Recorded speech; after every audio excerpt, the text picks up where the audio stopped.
Magandang hapon po mga minamahal na kapatid at narito naman po ang ating programa, ang Divine Mercy Hour na malugod na nihatid sa atin ng Divine Mercy Crusade ng Diocese ng Cabanatuan. At live na live po tayo ngayong unang linggo sa karaniwang panahon dito po sa ating pong Facebook page sa Master Ipong TV. Dahil po sa ating pong CAB TV at sa DWJJ po ay Employees Day po ngayong araw na ito. Kaya po wala po tayong live stream at live telecast sa radyo at sa TV, sa CAB TV at sa Channel 16 at sa DWJJ 684 kHz sa AM radio. So ngayon po dito tayo nagla-live sa ating pong Facebook page sa Master Ipong TV. So, tulad po ng dati, tayo po muna ay magdarasal ng ating pong 3 o'clock prayer at ng ating pong Divine Mercy Chaplet dito sa ating programa na linggo-linggo nating ginagawa dito sa DWJJ sa CAB TV. At tayo mananalangin ng ating pong 3 o'clock prayer at ng ating Divine Mercy Chaplet. Idalangin po natin ang intensyon ng ating mga followers dito sa Master Ipong TV at ganun din po ang lahat ng ating pong taga-subaybay sa ating pong YouTube and TikTok page. So simulan po natin ang ating panalangin dito sa Divine Mercy Hour na malugod na ihatid sa atin ni Brother John Paul Valino. In the name of the Father, the Son, and the Holy Spirit. Amen. You died, Jesus, but the source of life flowed up our souls, and the ocean of mercy opened up for the whole world. O fountain of life, immeasurable divine mercy, cover the whole world and empty yourself out upon us. O blood and water, which flowed up from the heart of Jesus as a fountain of mercy for us, I trust in you. Holy God, Holy Mighty One, Holy Immortal One, have mercy on us and in the whole world. Holy God, Holy Mighty One, Holy Immortal One, have mercy on us and in the whole world. Holy God, Holy Mighty One, Holy Immortal One, have mercy on us and in the whole world. Amen. Jesus, King of mercy, I trust in you. Amen. The Chaplet of the Divine Mercy. Our Father, who art in heaven, hallowed be thy name. Thy kingdom come, thy will be done on earth as it is in heaven. Give us this day our daily bread, and forgive us our trespasses, as we forgive those who trespass against us. And lead us at temptation, but deliver us from evil. Amen. Hail Mary, full of grace, the Lord is with you. Blessed are you among women, and blessed is the fruit of your womb, Jesus. Holy Mary, Mother of God, pray for us sinners, now and the hour of our death. Amen. I believe in God, the Father Almighty, creator of heaven and earth. I believe in Jesus Christ, only Son, our Lord. He was conceived by the power of the Holy Spirit and born of the Virgin Mary. He suffered under Pontius Pilate, was crucified, died, and was buried. He descended to the dead, on the third day rose again. He ascended into heaven, and seated at the right hand of the Father. He will come again to judge the living and the dead. I believe in the Holy Spirit, the Holy Catholic Church, the communion of saints, the forgiveness of sins, the resurrection of the body, and life everlasting. Amen. Eternal Father, I offer you the body and blood, soul and divinity of your dearly beloved Son, our Lord and Savior, Jesus Christ, in atonement for our sins and those of the whole world. For the sake of his sorrowful passion, have mercy on us and in the whole world. For the sake of his sorrowful passion, have mercy on us and in the whole world. For the sake of his sorrowful passion, have mercy on us and in the whole world. For the sake of his sorrowful passion, have mercy on us and in the whole world. For the sake of his sorrowful passion, have mercy on us and in the whole world. For the sake of his sorrowful passion, have mercy on us and in the whole world. For the sake of his sorrowful passion, have mercy on us and in the whole world. For the sake of his sorrowful passion, have mercy on us and in the whole world. For the sake of his sorrowful passion, have mercy on us and in the whole world. For the sake of his sorrowful passion, have mercy on us and in the whole world. Eternal Father, I offer you the body and blood, soul and divinity of your dearly beloved Son, our Lord and Savior, Jesus Christ, in atonement for our sins and those of the whole world. For the sake of his sorrowful passion, have mercy on us and in the whole world. For the sake of his sorrowful passion, have mercy on us and in the whole world. For the sake of His sorrowful passion, have mercy on us and in the whole world. For the sake of His sorrowful passion, have mercy on us and in the whole world. For the sake of His sorrowful passion, have mercy on us and in the whole world. For the sake of His sorrowful passion, have mercy on us and in the whole world. For the sake of His sorrowful passion, have mercy on us and in the whole world. For the sake of His sorrowful passion, have mercy on us and in the whole world. For the sake of His sorrowful passion, have mercy on us and in the whole world. For the sake of His sorrowful passion, have mercy on us and in the whole world.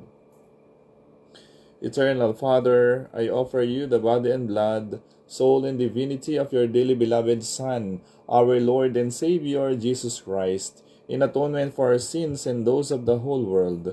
For the sake of His sorrowful passion, have mercy on us and in the whole world. For the sake of His sorrowful passion, have mercy on us and in the whole world.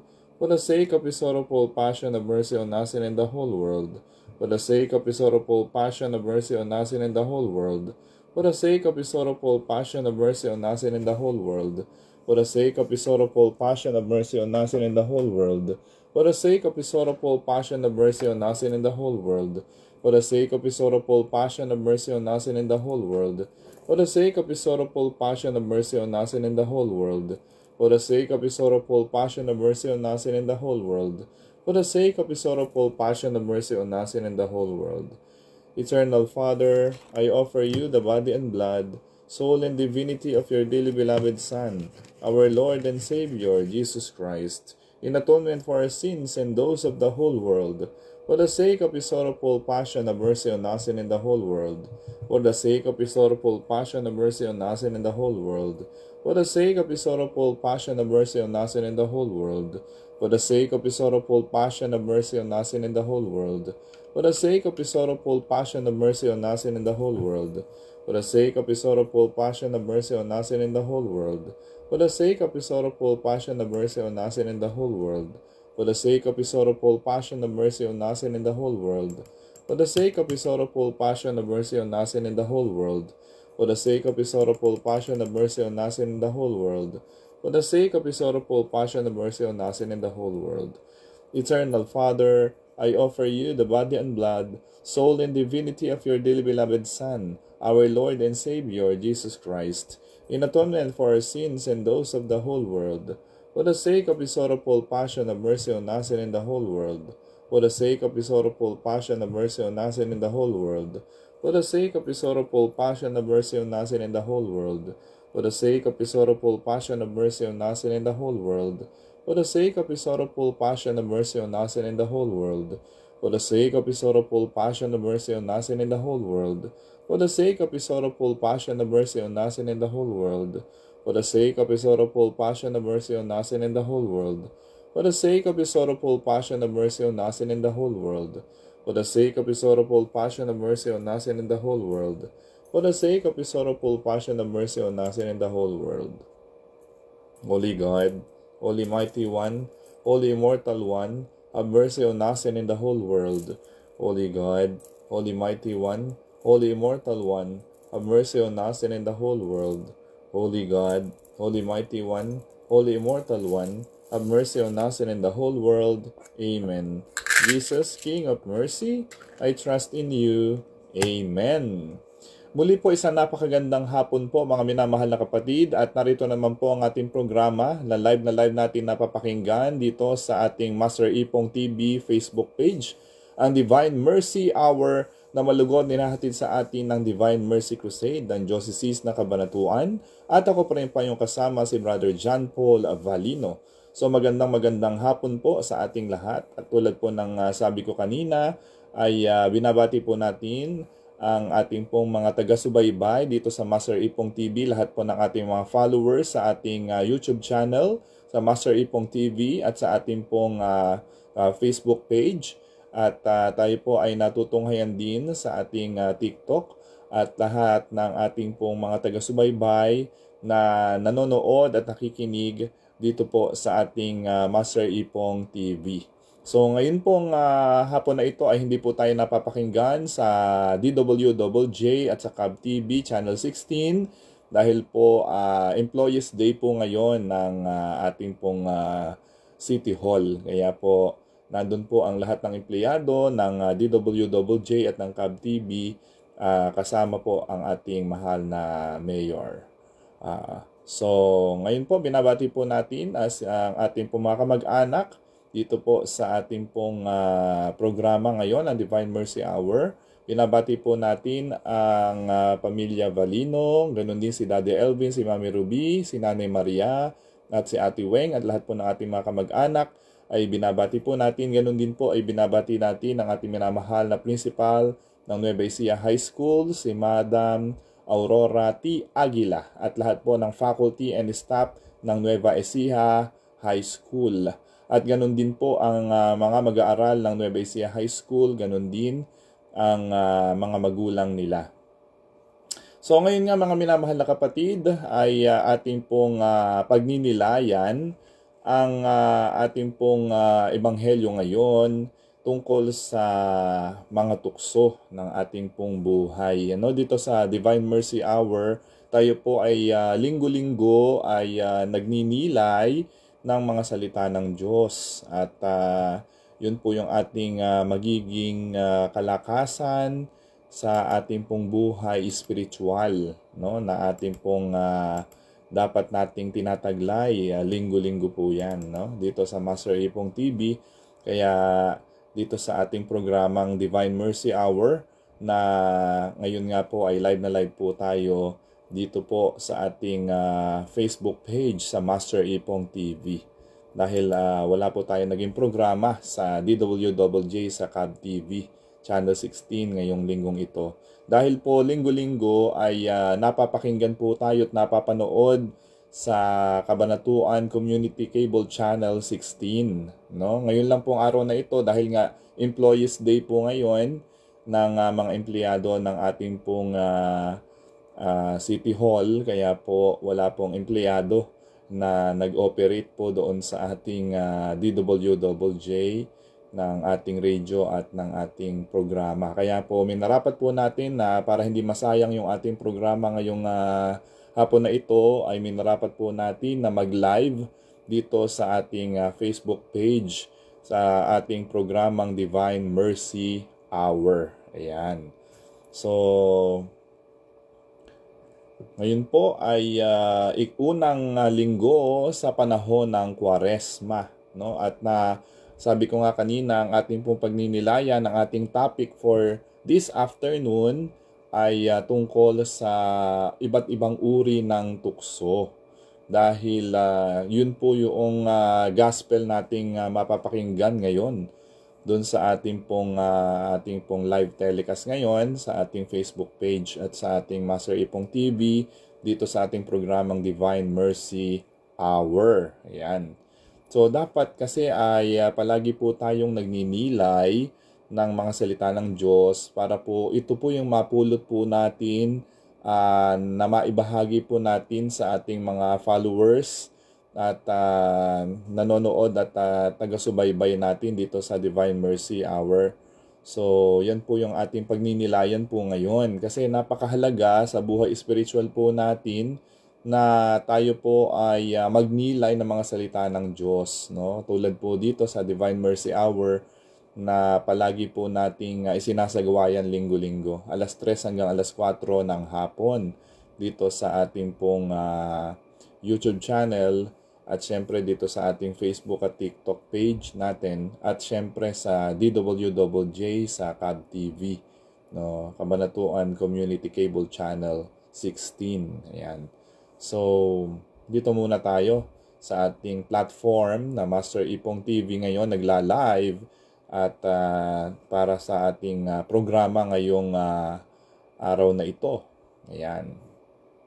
So, yun po yung topic natin. Sabi ko nga kanina, yung temptation. Kasi ngayong linggong ito, ang tawag po ay Temptation Sunday. Bakit kaya Temptation Sunday yung naging topic ngayon? Kasi sa panahon ng Kwaresma, ipaliwanag po muna natin, simula po nung Ash Wednesday, nung tayo natatakan ng abo sa ating mga noo, noong Miyerkules ng Abo, noong Miyerkules de Ceniza, ay inaasahan tayo ng Panginoon na tayo ay gaganap sa ating mga tungkulin at paigtingin yung pong ating relasyon sa Kanya. No? Sa panahong ito ng Kwaresma ay hinihikayat po tayo ng ating simbahan at lalo tigit ng ating Panginoong Yesus na magnilay, manalangin, maghawang gawa at magsakripisyo.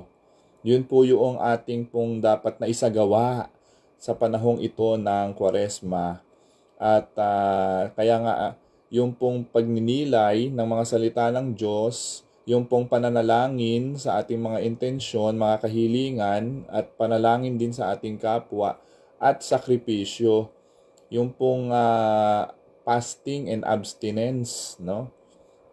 Mahalaga na ating pag-usapan po yun. Dahil ngayong panahon ng Kwaresma ay dapat ganun po ang ginagawa natin bilang mga Kristiyano na Katoliko. No?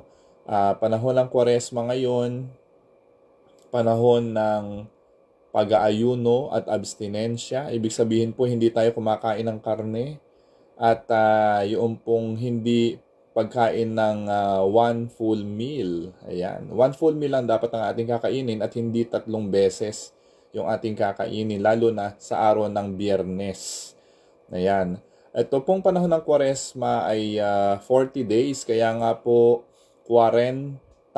Ayan, doon po galing yung Kwaresma sa salitang 40 dias. 40 dias, ibig sabihin po nun ay 40 days na sakripisyo, pananalangin, pag-aayuno para sa ating pong kapatawaran ng ating mga kasalanan at paghingi ng tawad sa Panginoon at pagbabalik loob sa Kanya. No? Kaya nga ang makikita po ninyo pag nagsisimba po kayo ay violet. No? Ibig sabihin po nun tanda ng pagtitika, tanda ng pagsisisi ng ating mga nagawang pagkakasala sa Panginoon. Kaya yun po mga kapatid, yung ating pong pagnilayan sa panahong ito ng Kwaresma at tingnan sa ating mga sarili yung iba't ibang uri ng tukso. No? Yun po yung ating pag-uusapan ngayon. Kasi sa Ebanghelyo po natin ngayon, yun po yung focus ng ating pong gospel for today sa ating first Sunday of Advent, ay ating first Sunday of Lent, no, I should say. At tayo ay magnilay sa panahong ito ng Kwaresma o ng Lenten season. Ayan. First Sunday of Lent. Ayan. Kasi yun po yung kaya ko nasabing Advent kasi yun pong Advent at saka Lent ay coincide with each other. No? Parehas na violet po ang suot nun. Sa Advent po ay sa liturgical na panahon, sa liturgical calendar, ang Advent at ang Lent ay parehas po ng kulay, violet. No? Ibig sabihin nun ay pagtitika. Doon sa Advent naman, sa panahon ng Kapaskuhan, paliwanag natin, konting katekesis, ay yun po yung ating ginagawa. No? Naghahantay tayo sa Panginoon na isisilang sa araw ng Pasko. Ito namang Lent ay tayo naghihintay sa Panginoon na muling mabubuhay dahil sa kanyang pagpapakasakit, pagsasakripisyo para sa atin. Yun po yung panahon ng Adbyento at panahon ng Kwaresma na ipinaliliwanag po natin dito sa ating pag-aaral linggo-linggo sa Divine Mercy Hour. No? At nagninilay tayo dito sa Master Ipong TV at nagninilay tayo sa Divine Mercy Hour ng mga salita ng Diyos upang makatulong sa ating pong pang-araw-araw na buhay, yung ating mga pinagninilayan at itinuturo sa ating pong taga-subaybay dito sa ating mga followers, no? Dito sa ating Facebook page, sa ating YouTube channel at sa ating TikTok. So yun po yung ating mga pagninilayan, no? At titingnan po natin yung napakagandang istorya ng temptation. No? Kasi maraming klaseng tukso ang hinahamon sa atin ng demonyo sa araw-araw. No, mga kapatid, yun po yung dapat nating suriin sa ating sarili kasi kung minsan tayo napadadaig sa mga tukso. at pagsubok. Ayan. Maririnig natin mamaya sa ating pagninilay sa ating ebanghelyo ngayong hapon na ito dito sa Divine Mercy Hour na live na napapakinggan dito sa Master Ipong TV ay tungkol sa temptation o panunukso ng dyablo kay Jesus. Sa tuwing sasapit ang Kwaresma, ayan, sa unang linggo ng Kwaresma after the Ash Wednesday, ay pumapasok yung sakripisyo talaga ng ating pananampalataya. Sakripisyo bilang mga Katoliko, Kristiyano na tagasunod ni Kristo. Ano ba yung mga dapat nating pinagsasakripisyuhan? Alam nyo, pag nagsasakripisyo ang tao para sa Diyos, galit na galit po ang demonyo dyan. Galit na galit po. Kaya po, gagawin niya ang lahat para ang tao ay matukso. Gagawin po niya ang lahat para tayo ay hindi makapag-focus sa kabutihan. Kaya yun mga kapatid ang ating pong pagninilayan, how to overcome temptation. Paano ba natin paglalabanan katulad ni Jesus? Alam nyo, sasabihin ninyo, si Jesus ay napaglabanan niya ang tukso dahil si Jesus ay Diyos. Tandaan po natin, dito sa time na ito, si Jesus po ay taong totoo, 100% na tao. No? Kagagaling po ni Jesus sa kanyang pagbibinyag doon sa Ilog Jordan. Siya po ay bininyagan ni Juan Bautista. At pagkatapos po noon, siya po ay pumunta sa ilang, sa disyerto, at nanalangin at nag-ayuno. Alam nyo, dyan pumapasok ang demonyo kapag gumagawa tayo ng mabuti. No? Tulad ng nangyari sa buhay ni Jesus, na siya ay pinuntahan ng dyablo, pinuntahan ng demonyo sa kanyang pananalangin at pag-aayuno. So yun yung tingnan po natin at bantayan sa ating mga sarili. No? Sa tuwi-tuwi na tayo ay nananalangin, nagdadasal sa Diyos, sa tuwi-tuwi na tayo ay gumagawa ng mabuti sa kapwa, binabantayan po tayo ng demonyo. No? At hinihintay tayong magkamali, hinihintay tayong magkasala. Yun yung ginagawa sa atin ng demonyo para ma-distract tayo sa ating ginagawang kabutihan. So yun mga kapatid. Kaya ingat-ingat tayo. Dahil sa paggawa natin ng mabuti, dito papasok ang tukso ng demonyo. No? Yun po ang sasabihin natin dito sa Divine Mercy Hour. Dito papasok ang masamang espiritu. No? Dahil sa paggawa natin ng kabutihan. So, maaring hindi tayo nadadaig, no? Nawawala yung focus natin dahil sa distraction na ginagawa sa atin ng masamang espiritu. Ano ba yung mga ginagawa sa atin ng masamang espiritu?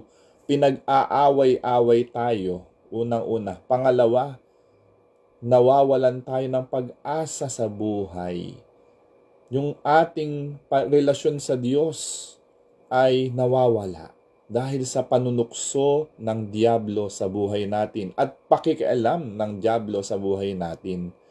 Kapag tayo sa pamilya natin, mga kapatid, at mga minamahal na taga-subaybay dito sa Master Ipong TV, yun yung pag nakikita na natin sa sarili nating tahanan, sa ating pamilya, yung pagkakawatak-watak, pag-aaway-away, baka nandyan na sa gitna natin ang demonyo. Baka nandyan na sa gitna natin ang dyablo. Kaya ingat-ingat tayo mga minamahal na kapatid. Kasi lagi na pagkakulang ka na sa pananalangin, pagkulang ka na sa paggawa ng mabuti sa kapwa at puro masasama na lang yung naririnig natin sa tahanan natin at kung saan man tayo naroroon, na ginagawa natin yung ating makakaya, no? Maaaring sa paaralan man, sa tahanan man o sa simbahan, pagka daw tayo ay madaling mag-init ang ating mga ulo, kapag daw tayo magagalitin sa kapwa, lagi tayong iritable, lagi tayong wala sa mood yung ating ginagawa, ay ingat-ingat tayo, baka nilalapitan na tayo ng masamang espiritu. Yun ang ating pagkaingatan, mga minamahal na kapatid. Sa panahong ito ng Kwaresma, sa panahong ito ng pagninilay natin at pagsasakripisyo sa Panginoon para sa kanyang pagpapakasakit at pagkamatay para sa atin, ay ingat-ingat tayo mga kapatid. Baka natutukso na tayo. Natutukso tayo in a sense na tayo ay napapabayaan natin ng ating buhay spiritual. Kapag hindi na tayo nagsisimba, kapag tayo hindi na nagdadasal, at hindi na nakakakalimot na tayo sa Diyos, yun ay pangamba. Iyan ang tendency na ang dyablo ay lumalapit na sa buhay natin. Kaya nga napupuno na tayo ng problema, napupuno na tayo ng pagsubok, napupuno na tayo ng kapighatian sa buhay. Yung iba, stress na stress araw-araw. Humahanap ng pagkakaperahan, humahanap ng pagkakakitaan, humahanap ng pangkabuhayan. Yung kakainin niya sa araw-araw ay hinahanap niya. Yun yung mga tendency ng dyablo na ginagawa sa buhay natin, kaya tayo nagkakaganito sa buhay natin. Kasi nga, marami ng mga factors ang demonyo na gustong saklawan sa buhay natin. No? Lalo na pag nasa gitna tayo ng problema, nasa gitna tayo ng pagsubok, yan ang pagpasok ng dyablo sa buhay natin. No? Pagka ikaw stress na stress sa mga anak mo, pag ikaw ay stress na stress sa pag-aaral mo, ikaw ay stress na stress sa paghahanap ng pera, yan, papasok na ang dyablo dyan. Kasi nga, nawawala na tayo ng focus sa ating Diyos. No? Ganon din yung ginawa ng dyablo kay Jesus. No? Unang-una, tinanong niya si Jesus, kung ikaw ang anak ng Diyos, sinubok niya ang pagiging anak ng Diyos ni Jesus.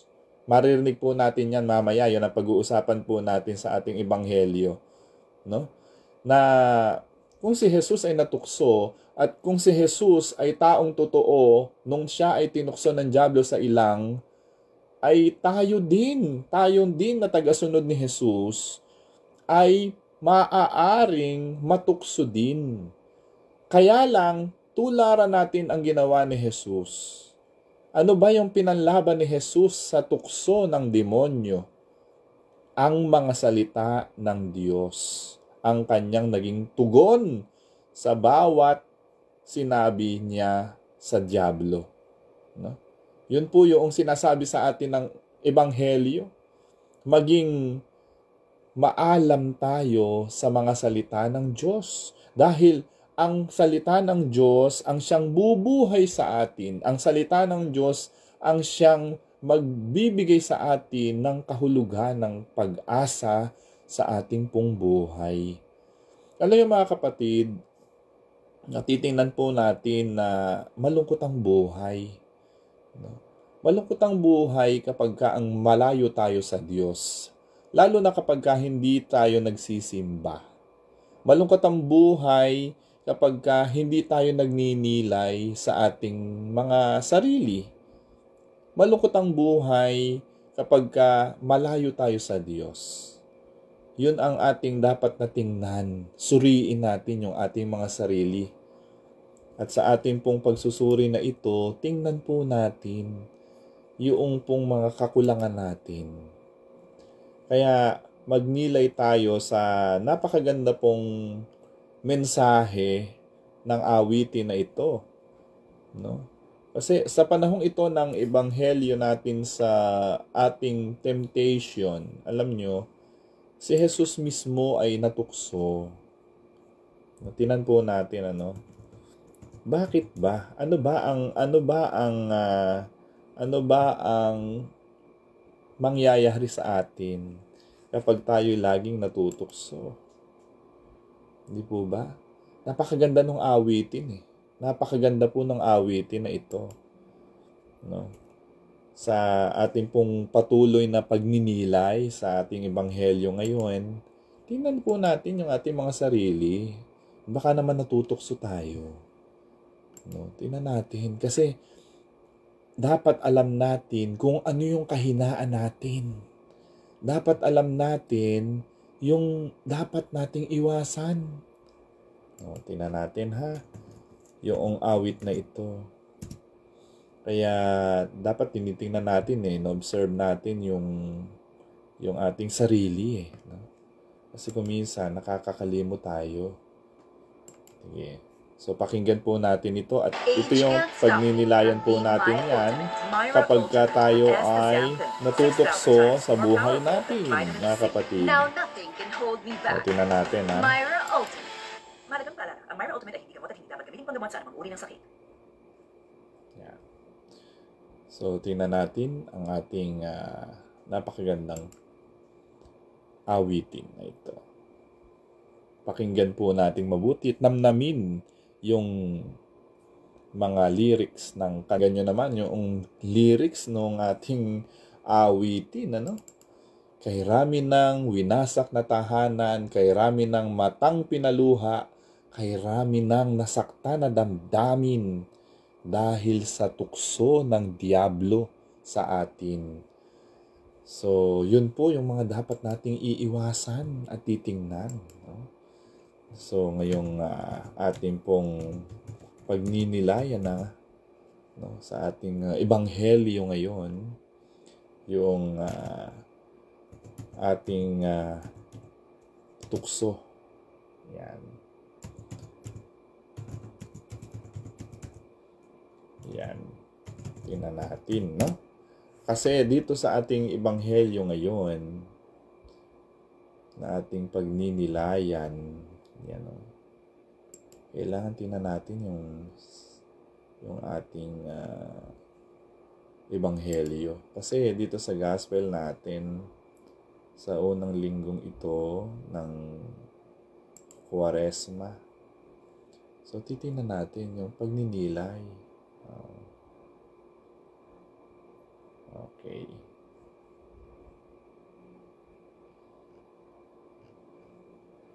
Tingnan natin ha. Yung ating mabuting balita ngayong linggong ito. Kasi pagka tinignan natin yung ginawa ni Jesus, makikita ninyo no, dun sa ating gospel reading. Ano ba yung ginawa ni Jesus na siya'y nanalo sa panunukso ng diablo? So makita po natin. Pakinggan po natin ang ebanghelyo ngayon sa unang linggo ng Kwaresma. Pakinggan po natin. Sumainyo ang Panginoon. At sumayo rin. Ang mabuting balita ng Panginoon ayon kay San Marcos. Papuri sa iyo, Panginoon. Noong panahong iyon, si Jesus ay agad pinapunta ng Espiritu sa ilang. Nanatili siya roon ng 40 araw na tinutukso ni Satanas. Yan. May ilap na hayop ang naroon, ngunit si Jesus ay pinaglilingkuran ng mga anghel. Pagkatapos dakpin si Juan, si Jesus ay nagtungo sa Galilea at ipinangaral ang mabuting balitang mula sa Diyos. Dumating na ang takdang panahon at malapit na ang paghahari ng Diyos. Pagsisihan ninyo't talikdan ang inyong mga kasalanan at maniwala kayo sa mabuting balitang ito. Ang mabuting balita ng Panginoon. Pinupuri ka namin, Panginoong Jesucristo. Umupo po ang lahat. Isang magandang gabi po sa inyong lahat. Ngayon po ay unang linggo ng... Ayan. So, tinan po natin yung ating mabuting balita ngayon. No? So, yun din po, related po dun sa binasa po ni Father, yung gospel natin for the day, no? For this Sunday. Tinan natin ang ating ebanghelyo ngayon. ay yung panunukso ng dyablo no? Makikita po natin dito yung ginawa ni Jesus. Dahil sa panunukso ng dyablo, napagtagumpayan ni Jesus yan. 3 beses siyang tinukso no? Mapapakinggan po natin sa ating ebanghelyo ngayon yung panunukso ng dyablo kay Jesus. Tingnan natin.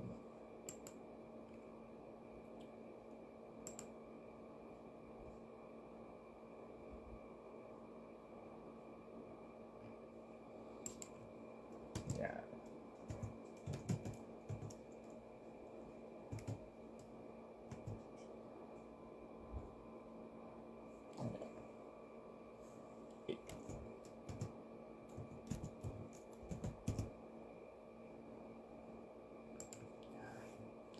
So ating tingnan at tutunghayan yung gospel for the first Sunday of Lent.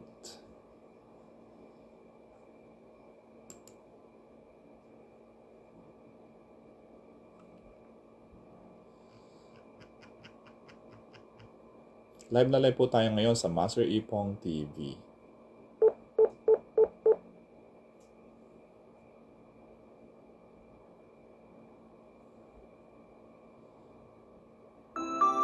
God never tires of forgiving us.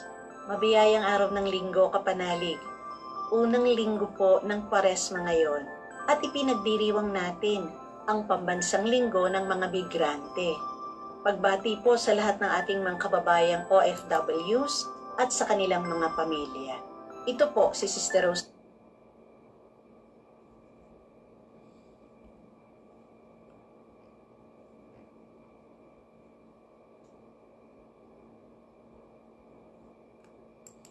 So, ating pong tunghayan ang ating pong ebanghelyo ngayong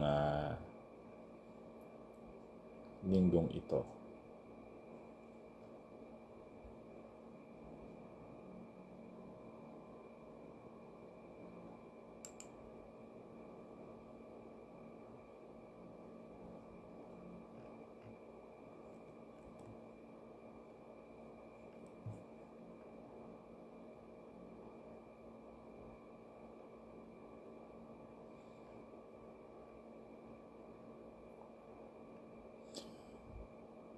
Mga kapatid, ang mabuting balita ng Panginoon ayon kay San Lucas. Papuri sa iyo, Panginoon. Noong panahong iyon, umalis si Jesus sa Jordan, puspos ng Espiritu Santo. Dinala siya ng Espiritu doon sa ilang at sa loob ng 40 araw ay tinukso ng diablo. Hindi siya kumain sa buong panahong iyon, kaya't gutom na gutom siya. Sinabi sa kanya ng diablo, kung ikaw ang anak ng Diyos, iutos mo na maging tinapay ang mga batong ito. Ngunit sinagot siya ni Jesus, nasusulat, hindi lamang sa tinapay nabubuhay ang tao. Dinala siya ng diablo sa isang napakataas na lugar at sa isang saglit ay ipinakita sa kanya ang lahat ng kaharian ng sanlibutan. Ibibigay ko sa iyo ang lahat ng kapangyarihan at kadakilaan ng mga kahariang ito, wika ng dyablo. Ipinagkaloob ito sa akin at maibibigay ko sa kanino mang ibigin ko. Kaya't kung ako'y sasambahin mo, magiging iyong lahat ito. Sumagot si Jesus, nasusulat, ang iyong Diyos at Panginoon ang sasambahin mo at siya lamang ang iyong paglilingkuran. At dinala siya ng diablo sa taluktok ng templo ng Jerusalem at sinabi sa kanya, kung ikaw ang anak ng Diyos, magpatihulog ka sapagkat nasusulat. Ipagbibilin niya sa kanyang mga anghel na ingatan ka at aalalayan ka nila upang hindi ka matisod sa bato. Subalit sinagot siya ni Jesus, nasusulat, huwag mong subukin ang Panginoon mong Diyos. Pagkatapos siyang tuksuhin ng dyablo sa lahat ng paraan, ito'y umalis at naghintay ng ibang pagkakataon. Mga kapatid, ang mabuting balita ng Panginoon. Pinupuri ka namin, Panginoong Hesu Kristo. Napakaganda po ng pagninalay natin ang ebanghelyo po ngayon. No? Na panunukso ng Diablo kay Jesus. Tingnan po natin yung ating pagninilay ngayon. Hati-hatiin po natin para lalo po nating maintindihan yung panunuksong ginawa ng Diablo kay Jesus. Una, sinabi po ng Diablo kay Jesus, tinanong siya kung ikaw ay anak ng Diyos. Alam niyo mga kapatid, sa diwa sa bisa ng ating binyag, tayong lahat ng mga Katolikong Kristiyano ay naging anak ng Diyos. No, tayo ay bininyagan sa ngalan ng Ama, ng Anak at ng Espiritu Santo, naging anak tayo ng Diyos sa sakramento ng binyag. Tulad ni Jesus, dito sa ating ebanghelyo, siya ay bininyagan ni Juan. Nagpabinyag siya kay Juan. At sinabi doon sa ebanghelyo na ang Diyos ay nagsalita pagkatapos siyang umahon sa ilog Jordan. Ano ang sabi ng Diyos sa kanya? Ito ang aking anak. Oh, nalubos kong kinalulugdan. Pakinggan niyo siya. No? Si Jesus ay nagpabinyag. Tayo rin ay naging anak ng Diyos sa sakramento ng binyag.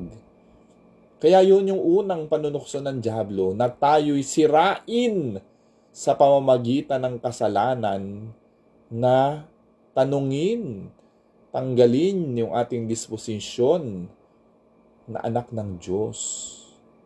No? Na mga anak ng Diyos. At hindi tayo nagiging anak ng Diyos kung tayo'y nagkakasala. No? Sa maraming pagkakataon, tinutukso tayo ng Diablo na hindi tayo dapat maging anak ng Diyos. Ipapaisip sa atin na tayo ay hindi mga anak ng Diyos. Kaya, gagawa siya ng paraan upang mapalayo tayo sa Diyos. Yun ang ginagawa ng Diablo sa atin, mga kapatid. No? Inaalis ang ating pagiging anak ng Diyos. Inilalayo tayo sa pagiging anak ng Diyos.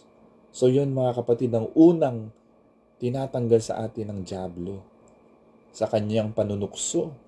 Inilalayo tayo sa Diyos. No? Papaano ba tayo napapalayo sa Diyos? Unang-una, kapag tayo ay nagkakasala, lumalayo tayo sa Diyos. Pag pinipili natin na magkasala, pag pinipili natin na hindi manalangin, kapag pinipili natin na tayo ay magalit sa kapwa, kapag pinipili natin ang mga makamundong mga bagay, tayo ay natutukso ng Diablo. Mas pinipili natin ang Diablo kaysa sa Diyos. Yun mga kapatid. Mas pinipili natin ang kasalanan kaysa sa Diyos. Kaya wag sana mangyari mga kapatid na magumon tayo sa tukso ng Diablo. Kapag pinipili na natin na laging hindi na natin nararamdaman ang sense of sin, yung kasalanan ay hindi na natin nararamdaman sa buhay natin. Yung bang parang natural na lang sa atin na nagkakasala. Yung bang natural na lang sa atin yung nagsisinungaling. Natural na lang sa atin yung nagnanakaw. Yung natural na lang sa atin na gumagawa, nag-iimbento ng mga salita para sa kasiraan ng kapwa, naninirang puri.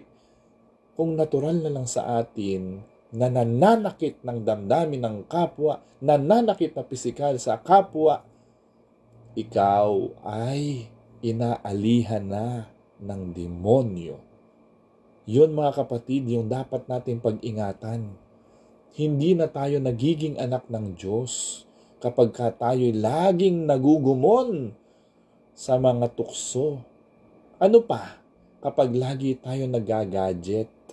Napapalayo tayo sa relasyon natin sa Diyos dahil nga sa copy Facebook natin, sa kapapanood sa YouTube, nawawala na yung focus natin sa pagdarasal, nawawala na yung connection natin sa Diyos. Yun ay isa sa hindi maganda sa teknolohiya natin ngayon. Maganda itong teknolohiya natin ngayon na nagagamit natin sa evangelization, sa pagtuturo, katulad dito sa Divine Mercy Hour. Ito ay isa sa panlaban natin sa tukso ng dyablo. Itong ginagawa natin ngayon dito sa Divine Mercy Hour sa Master Ipong TV. No?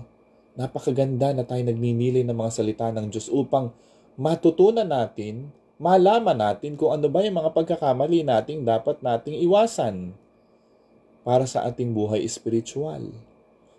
No? Unang-unang inaalis sa atin ng dyablo yung sense of sin. Inaalis tayo at pinauunawa sa atin ng mundo ng diablo na ikaw ay hindi anak ng Diyos. Katulad ng panunukso dito kay Jesus. No? 40 araw siyang nanalangin, 40 araw siyang tinukso ng diablo. Pero hindi nagapi si Jesus dahil sa kanyang relasyon sa Diyos Ama, na kanyang Ama at atin ding Ama. Kung tayo ay nagdadasal, kung tayo nagninilay ng mga salita ng Diyos, hindi tayo magagapi ng dyablo sa kahit na anong paraan. Dahil siguradong sigurado ako, mas mamumukod tangi sa ating buhay ang salita ng Diyos na dapat nating sundin. Ang ipinanlaban ni Jesus sa dyablo ay mga salita rin ng Diyos. No? Kasi kung minsan, nawawala na sa ating isip yung tendency nating magkasala. Kaya tayo mga kapatid ay nadadaig ng tukso dahil nga hindi na tayo nakakakonekta sa Diyos sa pamagitan ng pananalangin. Yung lahat ng bagay na sinabi dito ng Ebanghelyo tungkol sa panunukso na ginawa ng diablo kay Jesus, tungkol yan sa kapangyarihan, tungkol yan sa pagkain, tungkol yan sa karangyaan. No? Yun yung pagka daw ikay naging makasarili na, napapalayo na tayo sa ating relasyon sa Diyos. Kapag ang inisip mo bilang mga tao ay sarili mo na lamang at hindi mo na inisip ang kapakanan ng kapwa mo, ikaw ay natutukso na. Ikaw ay nadadaig na ng diablo sa buhay mo. Yan ang iniwasan ni Jesus. Kaya nga sabi ni Jesus, huwag mong subukin ang Panginoon mong Diyos. Hindi lang sa tinapay na bubuhay ang tao, kundi sa mga salita ng Diyos. Ang Diyos lamang ang ating buhay. Ang ating Diyos lamang ang siyang mag-iingat sa atin. Yun mga kapatid, ang dapat nating gawin. Tulad ni Jesus, nagapi niya ang tukso dahil sa kanyang malaking pag-ibig sa Diyos, malaking pananampalataya sa Diyos. Yun din ang dapat nating ipanlaban sa dyablo. Kung paanong si Jesus ay nalabanan niya yung tukso ng dyablo, ganun din tayo na mga anak ng Diyos at tagasunod ni Jesus. Dapat yun din ang gawin natin mga kapatid.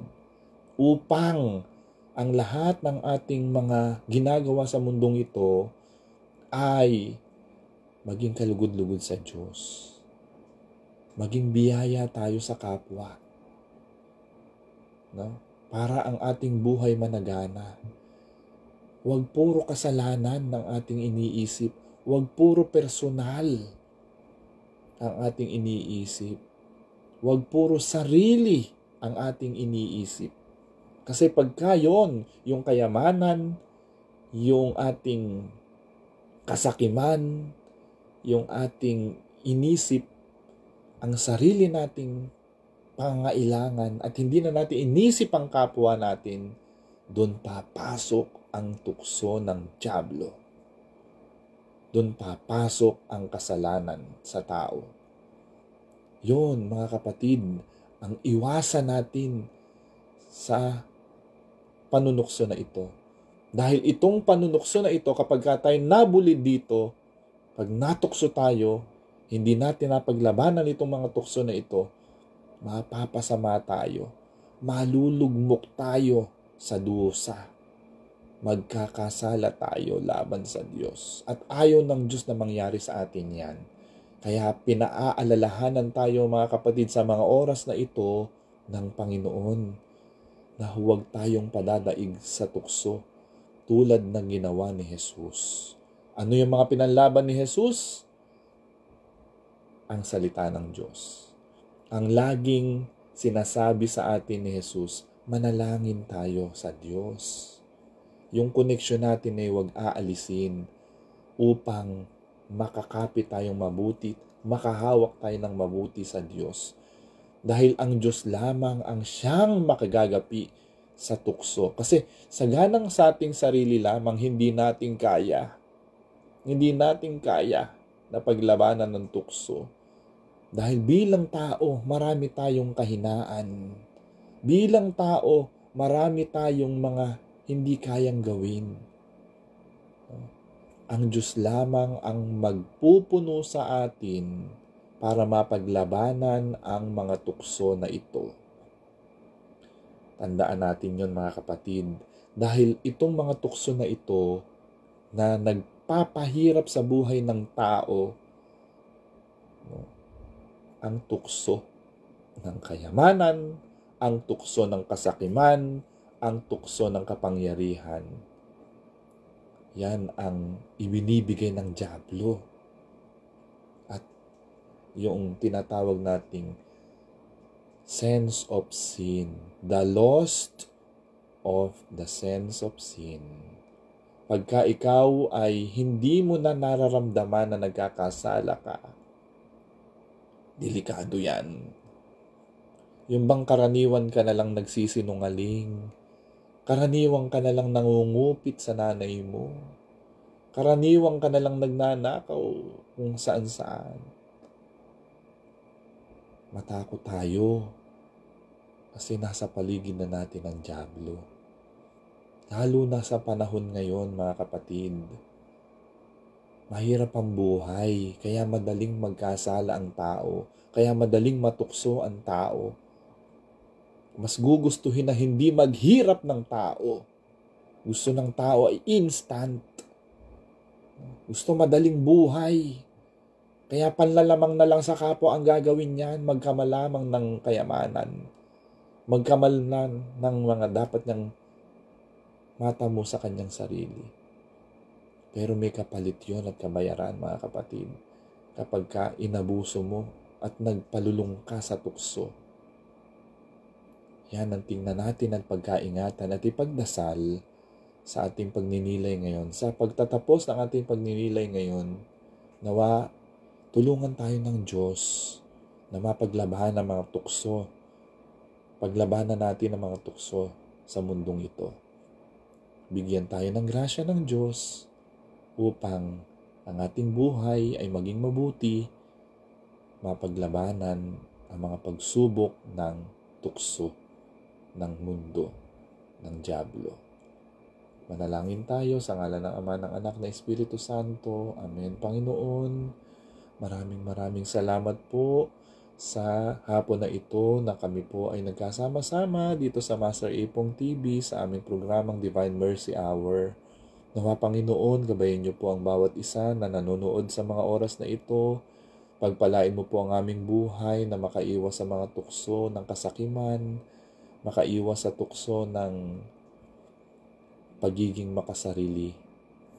Nawa ikaw ang manguna sa aming buhay, Panginoon. Pasaganain mo po ang aming buhay sa aming paggawa ng mabuti. Tulungan mo po kami sa araw-araw naming ginagawa upang ikaw, O Jesus, na siyang nakatalo sa tukso, ang gumabay, umibig sa amin. Tulungan mo po kami, Panginoon, ngayon at magpakailanman. Amen. O Jesus, Hari ng awa, kami ay nananalig sa iyo. Sa ngalan ng Ama, ng Anak, ng Espiritu Santo. Amen. So maraming salamat sa iyong pagsama sa Divine Mercy Hour dito sa Master Ipong TV ngayong linggong ito, unang linggo ng Kwaresma. Tandaan natin mga kapatid, ito po si Brother John Paul Valino, lagi nagpapaalala sa atin, iwasan natin ang kasamaan, iwasan natin ang tukso upang tayo patuloy na mapalapit sa grasya ng Diyos. Maraming salamat, pagpalain po tayo ng ating Panginoong Hesus. Amen.